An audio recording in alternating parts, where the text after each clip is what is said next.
Electromagnetic induction alternating current topic conceptual question பார்க்கலாம் பாருங்க. First question, a graph between the magnitude of the magnetic flux linked with a closed loop and the time is given in the figure. Arrange the regions of the graph in ascending order of the magnitude of induced EMF in the loop. So நமக்கு இங்க வந்து graph கொடுத்திருக்காங்க. அந்த graph வந்து flux versus timeக்கு graph கொடுத்திருக்காங்க. flux variation of flux versus time கொடுத்திருக்காங்க. இப்போ EMF-க்கு நமக்கு question கேட்டிருக்காங்க. ஆக்சுவலா induced EMF-க்கு ஃபார்முலா என்ன பாத்தீங்கன்னா induced EMF equal to minus d pi by dt minus d pi by dt அப்படின்னு எடுத்துக்கிறோம். இங்க வந்து நம்ம ஸ்லோப் கான்செப்ட் வச்சு பார்க்க போறோம். So EMF is equal to minus delta pi by delta t delta pi by delta t. இந்த delta by என்றது வந்து change in Y value, delta T என்றது சேஞ்ச் இன் எக்ஸ் வேல்யூ அப்படின்னு நமக்கு வருது. ஸோ அப்போ delta by by delta T என்றது என்ன பார்த்தீங்கன்னா slope of flux time graph. அப்போ இது வந்து என்ன பண்ணலாம்னா EMF equal to minus of slope of flux time graph. அதாவது negative slope of flux time graph is known as induced EMF அப்படின்னு நம்ம எடுத்துக்கணும். ஸோ ஸ்லோப் வேணும்னா நம்ம வந்து ஜென்ரலாக வந்து மேத்தமெட்டிக்கல டேன் தீட்டா தான் ஸ்லோப். அப்போ வந்து இங்கே டேன் தீட்டா அப்படின்னு நம்ம எடுக்கணும். ஸோ ஸ்லோப் அட் ஏ பார்க்கலாம் பாருங்க. ஸ்லோப் அட் ஏ வந்து பார்த்தீங்கன்னா இந்த ஒய் வேல்யூ வந்து நம்ம என்ன பண்ணலாம்னா ஃப்ளக்ஸ் பைன்னு எடுத்துக்கலாம், ஃப்ளக்ஸ் பைன்னு எடுத்துக்கலாம். எக்ஸ் வேல்யூ வந்து நம்ம ஒரு யூனிட் ஆஃப் டைம் டி அப்படின்னு எடுத்துக்கோங்க. அடுத்து ஸ்லோப் சி வரும்போது இங்கே எக்ஸ் வேல்யூ வந்து எக்ஸ் வேல்யூ ஒரு யூனிட் ஆஃப் டைம் எடுத்துங்க. ஒய் வேல்யூ வந்து நமக்கு ஆஃப் ஆஃப் ஃப்ளக்ஸ் அப்படின்னு அப்ராக்சிமேட்டா எடுத்துக்கலாம். ஆஃப் ஆஃப் ஃப்ளக்ஸ் அதாவது இந்த ஸ்லோப் அட் ஏல வந்து ஃப்ளக்ஸ் பைன்னு எடுத்துருக்கோம், சேஞ்ச் இன் ஃப்ளக்ஸ் பைன்னு எடுத்திருக்கோம். இங்க வந்து ஆஃப் அமௌண்ட் இருக்கிற மாதிரி அப்ராக்சிமேட்ல எடுத்துக்கலாம். சரிங்களா? அடுத்து ஸ்லோப் அட் டி பாருங்க. எக்ஸ் ஆக்சிஸ் வந்து எவ்வளவு கொடுத்துருக்காங்கன்னா எத்தனை யூனிட்ஸ் பாருங்க, 1 இங்க ஒரு யூனிட், இது 2 யூனிட், இது 3 யூனிட், 3 யூனிட் ஆஃப் டைம் கொடுத்துருக்காங்க, 3t எடுத்துங்க. ஒய் வேல்யூ வந்து ஆஃப் ஆஃப் தி ஃப்ளக்ஸ் அப்படின்னு எடுத்துக்கலாம் மொத்தம். அதாவது ஸ்லோப் அட் ஏல இருக்கிற ஒய் கோஆர்டினேட்டுக்கு ஆஃப் கோஆர்டினேட் இருக்கு ஸ்லோப் அட் டில ஒய் கோஆர்டினேட் அப்படின்னு நம்ம எடுத்துக்கலாம். சரிங்களா? அப்ப EMF at A, EMF produced at A region is equal to minus of slope of flux பார்த்தோம்னா நமக்கு பை பை டி அப்படின்னு நமக்கு கிடைக்குது, பை பை டின்னு கிடைச்சிருக்கு. அடுத்து இஎம்எஃப் அட் பி வந்து பாத்தீங்கன்னா ஸ்லோப் அட் பி, பி வந்து பாருங்க ஹாரிசான்டலா இருக்கிறதுனால அட் பி வந்து ஸ்லோப் வந்து 0. ஸோ இஎம்எஃப் அட் பி வந்து மைனஸ் ஆஃப் ஸ்லோப் வந்து 0 வரதுனால EMF induced is 0. Induced EMF வந்து 0ன்னு இருக்கு நமக்கு. ஸோ இன்டியூஸ்டு இஎம்எஃப் வந்து இங்க 0ன்னு வந்திருக்கு. நெக்ஸ்ட் வந்து ஸ்லோப் அட் சி பார்க்கலாம். Slope at C, slope at C, slope at C பார்த்தீங்கன்னா நெகட்டிவ் ஸ்லோப்னு வந்திருக்கு, நெகட்டிவ் ஸ்லோப்பு. சரிங்களா? அப்போ நெகட்டிவ் ஸ்லோப்னு வர்றதுனால நெகட்டிவ் ஸ்லோப்னு வந்திருக்கு. அப்போ இஎம்எஃப் அட் சின்னு பார்த்தோம்னா EMF at C is equal என்ன வரும்னா minus of slope at C போடணும். ஸோ மைனஸ்னு போட்டுட்டு ஸ்லோப் வந்து 5/2 Y coordinate by X coordinate டின்னு எடுத்துக்கலாம்.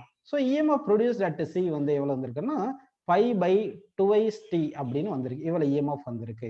So EMF induced EMF at C வந்து நமக்கு பாசிட்டிவா வந்திருக்கு, பாசிட்டிவா இருக்கு. அடுத்து இஎம்எஃப் அட் டி பார்க்கலாம். EMF at D, EMF at D equal to minus of slope வந்து நெகட்டிவ்னு கிடைக்கும், ஏன்னா ஸ்லோப் அட் டியும் வந்து நெகட்டிவா இருக்கு. ஸோ இப்போ மைனஸ் ஒய் கோஆர்டினேட் வேல்யூ வந்து 5/2ன்னு எடுத்துக்கலாம், எக்ஸ் கோஆர்டினேட் வேல்யூ 3tன்னு எடுத்துக்கலாம். சரிங்களா? அப்போ இஎம்எஃப் ப்ரொடியூஸ்ட் அட் டி பார்த்தீங்கன்னா வந்து உங்களுக்கு இஎம்எஃப் ப்ரொடியூஸ்ட் அட் டி வந்து என்ன வந்திருக்கு, minus into minus plus 5/6t அப்படின்னு நமக்கு கிடைச்சிருக்கு. இப்போ வந்து நம்ம ரெண்டு வகையில அஸ்யூம் பண்ணிக்கலாம். ஒன்று வந்து இந்த மைனஸ் அப்படின்றது வந்து direction of induced current, direction of induced EMF அப்படின்னு எடுத்துட்டோம்னா அப்போ மேக்னிடியூட் தானே கொஸ்டின்ல கேட்டிருக்காங்க. அப்போ மைனஸை நம்ம கன்சிடர் பண்ண தேவையில்லை. அப்போ மைனஸை கன்சிடர் பண்ணலன்னா அப்போ மேக்னிடியூட் மட்டும் கன்சிடர் பண்ணணும்னு எடுத்துங்க. அப்போ வந்து இஎம்எஃப் எங்க அதிகமா இருக்கும் பாருங்க, இஎம்எஃப் வந்து 5/t தானே வந்திருக்கு ஏல. அப்போ இஎம்எஃப் அட் ஏ இஸ் கிரேட்டர்னு வருது. அடுத்து வந்து பாத்தீங்கன்னா இஎம்எஃப் அட் சி வந்து 5/2tன்னு வந்திருக்கு. சரிங்களா? அப்போ இஎம்எஃப் அட் சி வந்து செகண்ட் கிரேட்டரா வருது. சரிங்களா? செகண்ட் கிரேட்டரா வந்திருக்கு. அடுத்து இஎம்எஃப் அட் டில வருது, இஎம்எஃப் அட் டி அப்படின்னு நம்ம எடுத்துக்கலாம். இஎம்எஃப் அட் டின்னு எடுத்துக்கிட்டு லாஸ்ட்ல வந்து EMF at B, EMF at B, ஏன்னா இஎம்எஃப் அட் பி வந்து 0 வருது. நமக்கு அசெண்டிங் ஆர்டர்ல கேட்டதுனால அசெண்டிங் ஆர்டர்னா இன்க்ரீசிங் ஆர்டர்ல எழுதணும். அதனால ஃபர்ஸ்ட் வந்து இஎம்எஃப் அட் பி, அடுத்து இஎம்எஃப் அட் டி, அடுத்து இஎம்எஃப் அட் சி, அடுத்து இஎம்எஃப் அட் ஏன்னு எடுத்துக்கிறோம். நல்லா கவனிக்கணும். இஎம்எஃப் அட் பி வந்து 0, இஎம்எஃப் அட் டி வந்து நமக்கு என்ன பாருங்க மைனஸ் 5/6 60.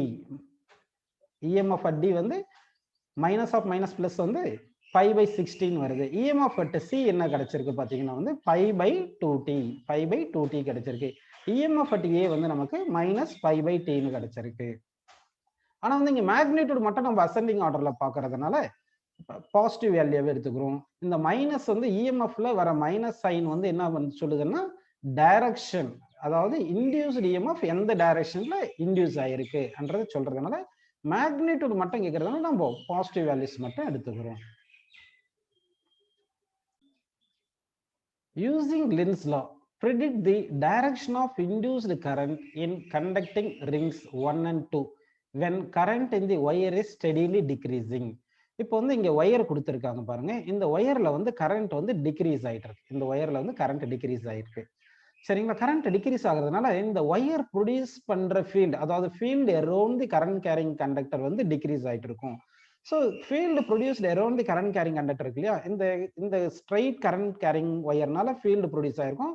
அந்த ஃபீல்டு ஃபர்ஸ்ட் லூப்ல இன்டு தி லூப்னு இருக்கும் ஃபீல்டு, செகண்ட் லூப்ல அவுட் ஆஃப் தி லூப்னு வரும், அவுட் ஆஃப் தி லூப்னு வந்திருக்கும். இப்போ வந்து இந்த ஒயர்ல வந்து கரண்ட் டிக்ரீஸ் ஆகுறதுனால இந்த லூப்ல வந்து ஃபர்ஸ்ட் லூப்லயும் சரி செகண்ட் லூப்லயும் சரிப்பா ஃப்ளக்ஸ் லிங்கிங் வந்து டிக்ரீஸ் ஆயிட்டு இருக்கும். அப்போ flux linking with the loop decrease ஆனா என்ன ஆகும்னா இஎம்எஃப் இன்டியூஸ் ஆகும். அந்த இன்டியூஸ்டு இஎம்எஃப் எப்படி இருக்கும்னா வந்து opposes the cause that produced it அப்படின்னு இருக்கணும். அப்படின்னா இங்க flux linking with the loop வந்து டிக்ரீஸ் ஆகிறதுனால தானே உங்களுக்கு இஎம்எஃப் இன்டியூஸ் ஆகுது. அப்போ அந்த டிக்ரீஸ் ஆகிற ஃப்ளக்ஸை வந்து இன்டியூஸ்டு இஎம்எஃப் அப்போஸ் பண்ணணும்னா வந்து டிக்ரீஸ் ஆகிற ஃப்ளக்ஸை இன்க்ரீஸ் பண்ண வைக்கணும். இன்க்ரீஸ் பண்ண வைக்கணும்னா அந்த இஎம்எஃப் இன்டியூஸ் ஆயிருக்கு இல்லைங்களா, அந்த இன்டியூஸ்டு இஎம்எஃப்னால கரண்ட் இன்டியூஸ்டு கரண்ட் இருக்கும். அந்த இன்டியூஸ்டு கரண்ட்னால ஃபீல்டு ப்ரொடியூஸ் ஆனது வந்து same direction in which the field links with the loop இருக்கும், அதே டைரக்ஷன்ல ப்ரொடியூஸ் பண்ணியிருக்கணும். சரிங்களா? அப்போதான் வந்து டிக்ரீஸ் ஆகிற ஃபீல்டை வந்து அப்போஸ் பண்ணி இன்க்ரீஸ் பண்ண வைக்க முடியும். அப்படின்னா இங்க EMF induced in the first loop இருக்கு இல்லைங்களா, அதுல கரண்ட் வந்து நமக்கு கிளாக் வைஸ் டைரக்ஷன்ல கரண்ட் இருந்தாதான் நம்ம வந்து ரைட் ஹேண்ட் ரூலை வந்து வச்சு பாருங்க. Thumb finger into the loop வைங்க, கர்ல் ஆஃப் ஃபிங்கர் வந்து இந்த கரண்ட் டைரக்ஷன் கொடுக்கும் நமக்கு. அப்போ கர்ல் ஆஃப் ஃபிங்கர் வந்து கிளாக் வைஸ் டைரக்ஷன்ல இருந்தா தம் ஃபிங்கர் வந்து இன்டு தி லூப் இருக்கு. அப்போ ஃபீல்டு இன்டியூஸ்டு வந்து இன்டு தி லூப் வரும். அதனால ஆல்ரெடி எக்ஸிஸ்டிங் ஃபீல்டும் இப்போ இன்டியூஸ்டு ஃபீல்டும் சேம் டைரக்ஷன்ல வரதுனால இங்க ஃப்ளக்ஸ் வந்து இந்த டிக்ரீஸ் ஆகிறத அப்போஸ் பண்ணும் இந்த இன்டியூஸ்டு இஎம்எஃப். அதனால வந்து என்ன ஆகும்னா லூப் 1ல வந்து கிளாக் வைஸ் கரண்ட் டெவலப் ஆகணும், கிளாக் வைஸ் கரண்ட் ப்ரொடியூஸ் ஆயிருக்கும். அதே மாதிரி வந்து செகண்ட் லூப்ல பார்த்தோம்னா ஃபீல்டு அவுட்வோர்டு வருது இல்லைங்களா, இது கரண்ட் டிக்ரீஸ் ஆகுறதுனால அவுட்வோர்டு ஃபீல்டு லிங்கிங் வித் இது செகண்ட் லூப் வந்து டிக்ரீஸ் ஆகுது, அதனால ஃப்ளக்ஸ் சேஞ்ச் ஆகுது. ஸோ இஎம்எஃப் இன்டியூஸ் ஆகும். அந்த இஎம்எஃப் இன்டியூஸ்னால கரண்ட் இன்டியூஸ் ஆயிருக்கு. அந்த கரண்ட் இன்டியூஸ் ஆனதுனால ஃபீல்டு ப்ரொடியூஸ் ஆயிருக்கும். அந்த ஃபீல்டு எப்படின்னா அந்த இன்டியூஸ்டு இஎம்எஃப்க்கு எது காசா இருந்துச்சோ அதை அப்போஸ் பண்ணணும். அப்போ காஸ் ஆஃப் இன்டியூஸ்டு இஎம்எஃப் இங்க பாத்தீங்கன்னா டிக்ரீஸ் இன் ஃபீல்டு. அப்போ டிக்ரீஸ் இன் ஃபீல்டை வந்து அப்போஸ் பண்ணணும்னா இன்க்ரீஸ் பண்ண வைக்கணும். அப்படின்னா இந்த இன்டியூஸ்டு கரண்ட்னால ஃபீல்டு ப்ரொடியூஸ் ஆனது இருக்கு இல்லைங்களா, அந்த ஃபீல்டு வந்து இந்த லூப்ல செகண்ட் லூப்ல வந்து எந்த டைரக்ஷன்ல ஆல்ரெடி ஃபீல்டு பாஸ் ஆயிருக்கோ அதே டைரக்ஷன்ல இன்டியூஸ்டு ஃபீல்டும் இருந்தாதான் வந்து இங்க வந்து என்ன ஆகும்னா ஃபீல்டு வந்து இன்க்ரீஸ் ஆகும். அப்போ டிக்ரீஸ் ஆகிற ஃபீல்டு அப்போஸ் பண்ண முடியும். அப்போ வந்து உங்களுக்கு இங்க ஃபீல்டு வந்து out of the second loop இருக்கிறதுனால வந்து இன்டியூஸ்டு ஃபீல்டும் out of the second loop out of the second loop இருந்தாவே தான் உங்களுக்கு என்ன இருக்குன்னா அந்த ஃபீல்டு வந்து டிக்ரீஸ் ஆகிறத அப்போஸ் பண்ண முடியும், அதாவது இன்க்ரீஸ் பண்ண முடியும். அப்படி வரணும்னா நம்ம thumb finger right hand thumb rule use பண்ணி பாருங்க. தம் ஃபிங்கர் வந்து அவுட் ஆஃப் தி பிளேன் வச்சுக்கிங்க, அவுட் ஆஃப் தி லூப்னு வச்சுக்கிட்டு curl of finger gives direction of current. அப்போ கர்ல் ஆஃப் ஃபிங்கர் பாருங்க, டைரக்ஷன் ஆஃப் கரண்ட் எந்த டைரக்ஷன்ல வரும்னா ஆன்டி கிளாக் வைஸ் டைரக்ஷன் கிடைக்கும். So anti clock wise current நமக்கு ப்ரொடியூஸ் ஆகுது. ஸோ இந்த கொஸ்டின்ல இப்போ இந்த ஒயர்ல வந்து கரண்ட் வந்து டிக்ரீசிங் கரண்ட் இருக்கிறதுனால ஃபர்ஸ்ட் லூப்ல வந்து கிளாக் வைஸ் கரண்ட் இன்டியூஸ் ஆயிருக்கும், செகண்ட் லூப்ல வந்து anti clock wise current induce ஆயிருக்கும். இது லென்ஸ் லா யூஸ் பண்ணி நம்ம டைரக்ஷனை சொல்லியிருக்கோம். A flexible metallic loop ABCD in the shape of a square is kept in a magnetic field with its plane perpendicular to the field. The magnetic field is directed into the paper normally. Find the direction of the induced current when the square loop is crushed into an irregular shape as shown in the figure. So இதையும் நம்ம லென்ஸ்ல use பண்ணி தான் இப்போ concept சொல்ல போறோம் பாருங்க. உங்களுக்கு இப்போ பாத்தீங்கன்னா இங்க உங்களுக்கு ஃபர்ஸ்ட் வந்து ஸ்கொயர் லூப்பா இருந்திருக்கு. அதனால ஃப்ளக்ஸ் லிங்கிங் வித் இது லூப் வந்து அதிகமா இருந்திருக்கும். கிரஷ் பண்ணும்போது என்ன ஆகுதுன்னா உங்களுக்கு ஏரியா வந்து குறைஞ்சிருது. லூப் ஏரியா குறைஞ்சிருது. ஃபர்ஸ்ட் ஸ்கொயரா இருக்கும்போது ஏரியா அதிகமா இருக்கு. இப்போ ஏரியா வந்து குறைஞ்சிருச்சு. ஏரியா குறைஞ்சதுனால ஃப்ளக்ஸ் லிங்கிங் வித் இது லூப் வந்து குறையுது. அப்போ ஃப்ளக்ஸ் லிங்கிங் வித் இது லூப் சேஞ்ச் ஆகுறதுனால வந்து இஎம்எஃப் இன்டியூஸ் ஆயிருக்கு. அந்த இன்டியூஸ்டு இஎம்எஃப் டைரக்ஷன் எப்படி இருக்கும்னா அப்போஸ் the cause that produced it அப்படின்னு இருக்கும். இங்க காஸ் ஆஃப் இன்டியூஸ்டு இஎம்எஃப் என்ன பாத்தீங்கன்னா டிக்ரீஸ் இன் ஃப்ளக்ஸ். அப்போ வந்து decrease in flux EMF induce ஆனது அப்போஸ் பண்ணணும் இல்லைங்களா? அப்போஸ் பண்ணணும்னா அந்த டிக்ரீஸ் ஆகிற ஃப்ளக்ஸ் வந்து இன்க்ரீஸ் பண்ண வைக்கிற மாதிரி இருக்கணும். அப்பதான் அப்போஸ் பண்ணது இந்த இன்டியூஸ்டு இஎம்எஃப்னு எடுத்துக்கணும். அப்ப இங்க இஎம்எஃப் இன்டியூஸ் ஆனதுனால கரண்ட் இன்டியூஸ் ஆயிருக்கு இல்லைங்களா? அந்த கரண்ட் இன்டியூஸ் ஆனதுனால ஃபீல்டு வந்து ப்ரொடியூஸ் ஆயிருக்கு இல்லைங்களா? அந்த மேக்னெட்டிக் ஃபீல்டு ப்ரொடியூஸ்டு எந்த டைரக்ஷன்ல இருக்கணும்னா இன்டு தி லூப் இருக்கணும். அப்ப into the loop field produce ஆயிருந்துச்சுன்னா அந்த ப்ரொடியூஸ்டு ஃபீல்டும் ஆல்ரெடி இந்த எக்ஸிஸ்டிங் ஃபீல்டு சேம் டைரக்ஷன்ல வர்றதுனால ரிசல்டன்ட் ஃபீல்டு கொஞ்சம் கூட வாய்ப்பு இருக்கு. அப்ப பாருங்க ஆட்டோமேட்டிக்கா அந்த லூப் வந்து கிரஷ் பண்ணும் போது ஏரியா குறையுது. ஏரியா குறையும் போது என்ன ஆகுது? ஃப்ளக்ஸ் லிங்கிங் குறையுது. அப்ப இஎம்எஃப் இன்டியூஸ் ஆனதுனால ஃபீல்டு ப்ரொடியூஸ் ஆனது இன்டு தி லூப்பாவே இருந்திருந்தா அப்ப என்ன ஆகும்னா அந்த டிக்ரீஸ் ஆகிற ஃப்ளக்ஸை இன்க்ரீஸ் பண்ண வைக்கும். அப்போ இஎம்எஃப் ப்ரொடியூஸ் ஆனது opposes the cause that produced இட்னு அந்த மாதிரி வந்துருது. அப்படின்னா நமக்கு ஃபீல்டு ப்ரொடியூஸ்டு வந்து இன்டு தி லூப் வரணும். அப்படி வரணும் நமக்கு thumb finger right and thumb ரூலை யூஸ் பண்ணி பாருங்க. Thumb finger into the thumb finger வந்து நம்ம என்ன பண்ணலாம் பாருங்க. இப்போ இன்டு தி பேப்பர் வச்சு பாருங்க. இன்டு தி பிளேன் வைங்க. இப்போ இன்டு தி பிளேன் வச்சீங்கன்னா அப்போ கரண்ட்டுக்கு கர்ல் ஆஃப் ஃபிங்கர் எந்த டைரக்ஷன் வருது பாருங்க. கரண்ட் வந்து நமக்கு இந்த கிளாக் வைஸ் டைரக்ஷன் வருது. அப்படின்னா பிசிடிஏபி டைரக்ஷன்ல வந்து கரண்ட் வந்து நமக்கு இங்க இன்டியூஸ் ஆயிருக்கு. கரண்ட் வந்து நமக்கு என்ன ஆயிருக்கு? கரண்ட் வந்து இன்டியூஸ் ஆயிருக்கு. சரிங்களா? இன்டியூசஸ் அப்படின்னு நம்ம எடுத்துக்கிறோம். ஸோ கரண்ட் வந்து கிளாக் வைஸ் டைரக்ஷன்ல கரண்ட் இன்டியூஸ் ஆயிருக்குன்னு சொல்லலாம். அப்படி இல்லையா வந்து பிசிடிஏபி இந்த பாத்துல வந்து கரண்ட் வந்து இன்டியூஸ் ஆயிருக்கு அப்படின்றது இந்த கொஸ்டினுக்கு ஆன்சர், கரெக்டான ஆன்சர்னு எடுத்துக்கலாம் நம்ம. Predict the polarity of the capacitor in a closed circuit loop when two bar magnets are moved as shown in the figure. இந்த கொஸ்டின்ல வந்து ஜெனரலா ஸ்பேஸ் அரௌண்ட் தி மேக்னெட், அதாவது ஸ்பேஸ் அரௌண்ட் தி மேக்னெட் வந்து magnetic field வந்து நான் uniform அப்படின்னு assume பண்ணிக்கணும். அதாவது வந்து இப்போ இது ஒரு மேக்னெட் எடுத்துட்டு இது நார்த் போல் இது சவுத் போல் எடுத்தீங்கன்னா நார்த் போல்ல இருந்து மேக்னெட்டிக் ஃபீல்டு வெளியே வர மாதிரி அஸ்யூம் பண்ணிக்கிறோம். சவுத் போல்ல வந்து மேக்னெட்டிக் ஃபீல்டு இன்வர்டு போற மாதிரி நம்ம அஸ்யூம் பண்ணிக்கிறோம். ஆக்சுவலா மேக்னெட்டிக் ஃபீல்டு வந்து close loop. Near to the pole வந்து நமக்கு ஃபீல்டு வந்து ஸ்ட்ரென்த் அதிகமா இருக்கும். ஃபார் ஃப்ரம் தி போல் வந்து ஃபீல்டு ஸ்ட்ரென்த் கம்மியா இருக்கும். அப்ப இங்க பாருங்க, இங்க இந்த மேக்னெட் ரைட் சைட்ல இருக்கிற மேக்னெட் நார்த் டுவோர்ட்ஸ் தி லூப் போறதுனால இங்க இந்த மேக்னெட்டிக் ஃபீல்டு வந்து இந்த டைரக்ஷன்ல இப்படி இருக்கு, டுவோர்ட்ஸ் லெஃப்ட் இருக்கு அப்படின்னு நம்ம எடுத்துக்கலாம். அடுத்து வந்து இங்க லெஃப்ட் சைட்ல இருக்கிற மேக்னெட் சவுத் டுவோர்ட்ஸ் லூப் போறதுனால அப்ப என்ன பண்ணலாம்னா ஃபீல்டு இந்த செகண்ட் மேக்னெட்னால ஃபீல்டு வந்து டுவோர்ட்ஸ் லெஃப்ட் வர மாதிரி அஸ்யூம் பண்ணிக்கலாம். இப்போ வந்து ஃபீல்டு ப்ரொடியூஸ்டு இந்த ஃபர்ஸ்ட் மேக்னெட்டும் செகண்ட் மேக்னெட்டும் இந்த லூப்ல லிங்க் ஆகுறது பாத்தீங்கன்னா சேம் டைரக்ஷன்லயே இருக்கு. இப்போ மேக்னெட்ஸ் வந்து டுவோர்ட்ஸ் லூப் மூவ் ஆகுறதுனால ஃபீல்டு ஸ்ட்ரென்த் வந்து இன்க்ரீஸ் ஆகும். அதாவது இந்த லூப்ல ஃபீல்ட் ஸ்ட்ரென்த் இன்க்ரீஸ் ஆகும். அதனால ஃப்ளக்ஸ் வந்து இன்க்ரீஸ் ஆகும்.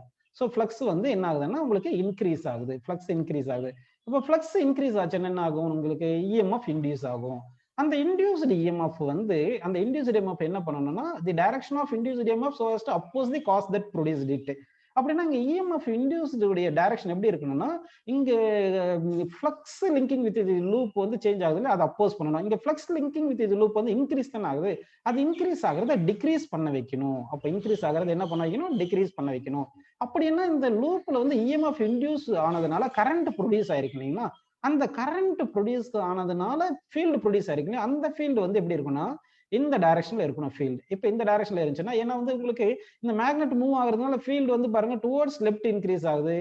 அதனால ஃப்ளக்ஸ் சேஞ்ச் ஆகுது. இஎம்எஃப் இன்டியூஸ் ஆயிருக்கு. அதனால கரண்ட் ப்ரொடியூஸ் ஆயிருக்கு. கரண்ட் ப்ரொடியூஸ் ஆனது இந்த லூப்ல வந்து இன்டியூஸ்டு கரண்ட்னால ஃபீல்டு ப்ரொடியூஸ் ஆயிருக்கு. அந்த ஃபீல்டு ப்ரொடியூஸ் ஆனது வந்து நமக்கு டுவோர்ட்ஸ் ரைட் இருந்தாதான் நெட் ஃபீல்டு வந்து குறையும். அப்போ opposes the cause that produced இட்னு வருது. ஸோ இப்போ நம்ம வந்து என்ன பண்ணலாம்னா இந்த மேக்னெட்டிக் ஃபீல்டு வந்து produced by the induced current வந்து டுவோர்ட்ஸ் ரைட் இருக்கணும்னா ரைட் அண்ட் தம் ரூல் வச்சு பாருங்க. தம் ஃபிங்கர் வந்து நம்ம தம் ஃபிங்கர் வந்து ஃபீல்ட் டைரக்ஷன்ல வச்சுக்கலாம். தம் ஃபிங்கர் ஃபீல்ட் டைரக்ஷன் வச்சிருந்தோம்னா அப்போ கர்ல் ஆஃப் ஃபிங்கர் வந்து எந்த டைரக்ஷன்ல வரும் பாருங்க. அதுதான் current direction, induced current direction அப்படின்னு வரும். So curl of finger gives direction of current. Current எந்த டைரக்ஷன்ல இருக்கு பாருங்க. நமக்கு இது ஆன்டி கிளாக் வைஸ் டைரக்ஷன்ல வந்திருக்கும். அப்போ வந்து பிளேட் ஏல இருந்து பிளேட் பிக்கு கரண்ட் போற மாதிரி இருக்கு. அப்போ பிளேட் ஏல இருந்து பிளேட் பி கரண்ட் போகுதுன்னா அப்படின்னா பிளேட் ஏ வந்து பாசிட்டிவ் பொலாரிட்டியா இருக்கணும், பிளேட் பி வந்து நெகட்டிவ் பொலாரிட்டியா இருக்கணும்.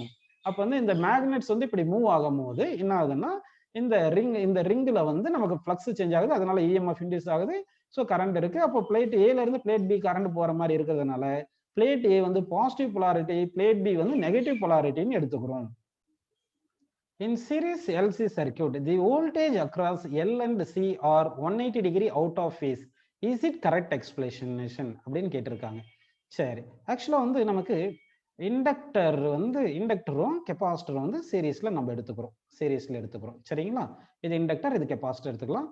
கரண்ட் வந்து ரெண்டுத்துலயுமே சேமா இருக்கணும். அப்ப கரண்ட் வந்து இன் ஃபேஸ்ல இருக்கணும். உங்களுக்கு வந்து இண்டக்டர்ல வந்து என்ன பண்ணா கரண்ட் வந்து லாக்ஸ் பிஹைண்ட் தி பொட்டன்ஷியல்னு வரணும். அப்படின்னா பொட்டன்ஷியல் இந்த இண்டக்டர் லீட்ஸ் தி கரண்ட் அப்படின்னு வருது. புரியுதுங்களா? கரண்ட் அப்படின்னு வருது.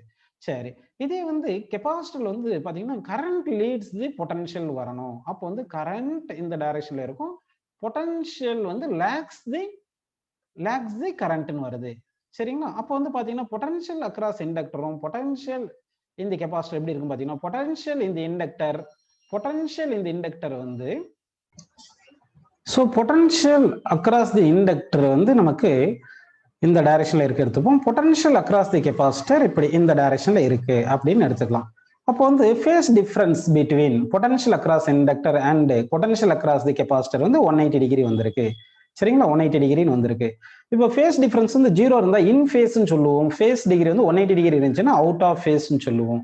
ஸோ அப்போ வந்து potential difference across inductor and கெப்பாசிட்டருக்கு வந்து 180 டிகிரி அவுட் ஆஃப் ஃபேஸ்ன்றது கரெக்டான ஆன்சர், கரெக்டான எக்ஸ்பிளனேஷன்.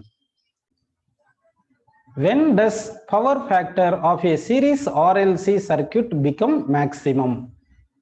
நம்ம வந்து இதுக்கு இம்பிடன்ஸ் ட்ரையாங்கிள்னு ஒன்று எடுத்துக்கலாம் பாருங்க. இதுதான் இம்பிடன்ஸ் ட்ரையாங்கிள் அப்படின்னு எடுத்துக்கலாம். இம்பிடன்ஸ் ட்ரையாங்கிள் வந்து இங்க ஆங்கிள் இருக்கு இல்லைங்களா, இது வந்து நமக்கு இங்க காஸ் பை தான் வந்து பவர் ஃபேக்டர் அப்படின்னு நம்ம எடுத்துறோம். காஸ் பை தான் பவர் ஃபேக்டர். இந்த அட்ஜசன்ட் காம்பனன்ட் வந்து ரெசிஸ்டன்ஸ், இந்த ஆப்போசிட் காம்பனன்ட் வந்து எஃபெக்டிவ் இம்பிடன்ஸ் கிடைக்கும். சரிங்களா? ரியாக்டன்ஸ், எஃபெக்டிவ் ரியாக்டன்ஸ் கிடைக்குது. XL minus XC. ஹைப்போடெனியஸ் வந்து இம்பிடன்ஸ் அப்படின்னு கிடைக்குது. ஸோ இந்த impedance triangle adjacent side resistance, opposite side வந்து resultant reactance between inductance and capacitance எடுத்துக்கிறோம். அடுத்து வந்து ஹைப்போடெனியஸ் வந்து எஃபெக்டிவ் இம்பிடன்ஸ் அப்படின்னு எடுத்துக்கிறோம். So cos phi is equal to வந்து நமக்கு R/Z அப்படின்னு எடுத்துக்கிறோம். R/Z தான் cos phi formula, adjacent side by hypotenuse. So இந்த காஸ் பை மேக்ஸிமம் வேல்யூ வந்து பார்த்தீங்கன்னா காஸ் பை மேக்ஸிமம் வேல்யூ, அதாவது காஸ் பை வேல்யூ வந்து நமக்கு மேக்ஸிமம் வேல்யூ வந்து 1 தான் இருக்கும். அதாவது காஸ் பை வந்து less than or equal to 1ன்னு வரணும், greater than or equal to -1ன்னு வரும். நம்ம வந்து அப்போ காஸ் பை வந்து மேக்ஸிமம் வேல்யூ பார்த்தோம்னா 1 அப்படின்னு எடுத்துக்கலாம். அப்போ காஸ் பை மேக்ஸிமம் வேல்யூ இருக்கணும் R/Z இஸ் ஈக்குவல் டு 1ன்னு வரணும். அப்போ Z இஸ் ஈக்குவல் என்ன வரணும் சொல்லுங்க? Rன்னு வரணும். Z இஸ் ஈக்குவல் டு Rன்னு வரணும். அப்போ Z ஈக்குவல் டு Rன்னு வரணும்னா அப்போ XL மைனஸ் XC என்ன வரணும் பாருங்க. Z இஸ் ஈக்குவல் R வரணும்னா XL மைனஸ் XC வந்து நமக்கு 0ன்னு இருக்கணும். XL மைனஸ் XC 0 இருக்கணும். அப்படின்னா XL இஸ் ஈக்குவல் டு XCன்னு வரணும். அப்போ வந்து inductive reactance is equal to capacitive ரியாக்டன்ஸா இருக்கணும். Inductive reactance is equal to capacitive ரியாக்டன்ஸா இருந்துச்சுன்னா நமக்கு என்ன ஆகும்னா வந்து பவர் ஃபேக்டர் மேக்ஸிமமா வரும். Maximum value of power factor வந்து 1. சரி, அடுத்து வந்து XL ஈக்குவல் டு L ஒமேகான்னு எழுதிக்கலாம். X is equal 1/C omega எழுதிக்கலாம். So omega square equal to 1/LC நமக்கு கிடைக்குது. ஒமேகா ஈக்குவல் டு 1/√LC நமக்கு கிடைக்கும். ஒமேகா வேல்யூ வந்து 2πf. ஒமேகா வேல்யூ வந்து 2πf, that is equal to 1/√LC. So F is equal to 1/2π into 1/√LCன்னு எடுத்துக்கலாம். So இந்த ஃப்ரீக்வன்சியில், அதாவது ஃப்ரீக்வன்சி F இஸ் ஈக்குவல் 1/2π 1/√LCல வந்து இண்டக்டிவ் ரியாக்டன்ஸும் கெப்பாசிட்டிவ் ரியாக்டன்ஸும் ஈக்குவலாக இருக்கு. அந்த கேஸ்ல வந்து XL மைனஸ் XR வந்து XL மைனஸ் XC வந்து 0 ஆயிரும். XL மைனஸ் XC 0 ஆயிருது. அந்த கேஸ்ல Z இஸ் ஈக்குவல் டு Rன்னு வரும். So that cos phi is equal to 1ன்னு வரும். ஹென்ஸ் காஸ் பை தான் power factor. So power factor is maximum அப்படின்னு நமக்கு கிடைக்குது. சரிங்களா? மேக்ஸிமம் பவர் ஃபேக்டர் வந்து 1 எடுத்து அந்த கான்செப்ட்ல இருந்து XL ஈக்குவல் டு XC இருக்கும்போது பவர் ஃபேக்டர் இஸ் மேக்ஸிமம்.